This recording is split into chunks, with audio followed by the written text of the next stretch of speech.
High বন্ধুরা, শুভ সন্ধ্যা। আমি মৌ এবং ইটস অল অ্যাবাউট মৌ এই চ্যানেলে আপনাদের সকলকে জানাই স্বাগত। আজকে আমি শেয়ার করব আপনাদের সাথে একটি রেসিপি। তো চলুন দেখা যাক। আমি এখানে সাফুলার সয়াবিনটা ইউজ করেছি, নুন দিয়ে সেদ্ধ করে নিয়েছি প্রথমে।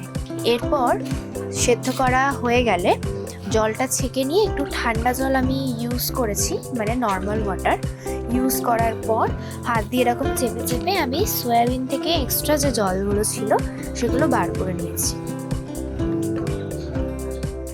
এরপর ম্যারিনেট করতে হবে। ম্যারিনেটের জন্য আমি নিয়েছি 2টো ডিম আর কর্নফ্লাওয়ার, লাল লঙ্কার গুঁড়ো, গোলমরিচ, আর যদি নুন দিতে হয়, আপনাদের মনে হয় যে নুন দিতে হবে তাহলে দিতে পারেন, বাট সেদ্ধ করার সময় আমি অলরেডি নুন দিয়ে দিয়েছি, তাই আমি আর এখানে ইউজ করিনি।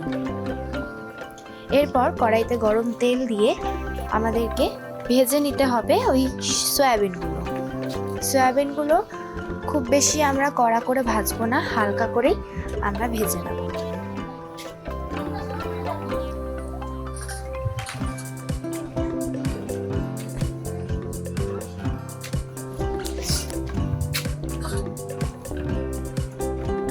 সেই সেম তেলেই আমি একটু দেব রসুন কুচি, লঙ্কা কুচি দেব, ঝালটা আপনাদের মতোই দেবেন, আর পেঁয়াজ ক্যাপসিকাম দিয়ে দেব। আর হালকা করে নেড়ে আমি একটু টমেটো আমি মিক্সিতে বেটে নিয়েছিলাম, সেটাই আমি দিয়ে দেবো। এরপরে আমি দিচ্ছি সস। এখানে সসটা আমি দিয়েছি টমেটো সস, সোয়া সসটা আমি ডার্ক সোয়া সস ইউজ করেছি, আর রেড চিলি সস ওটা আমি দিয়ে দিয়েছি। এরপরে আমি পরিমাণ মতো নুন দিয়ে দিয়েছি। এরপর জল ঢেলে আমি তারপরে ফুটতে দিয়ে আমি সয়াবিনটাও দিয়ে দেবো, যে সয়াবিনটা আমরা ভেজে রেখেছিলাম।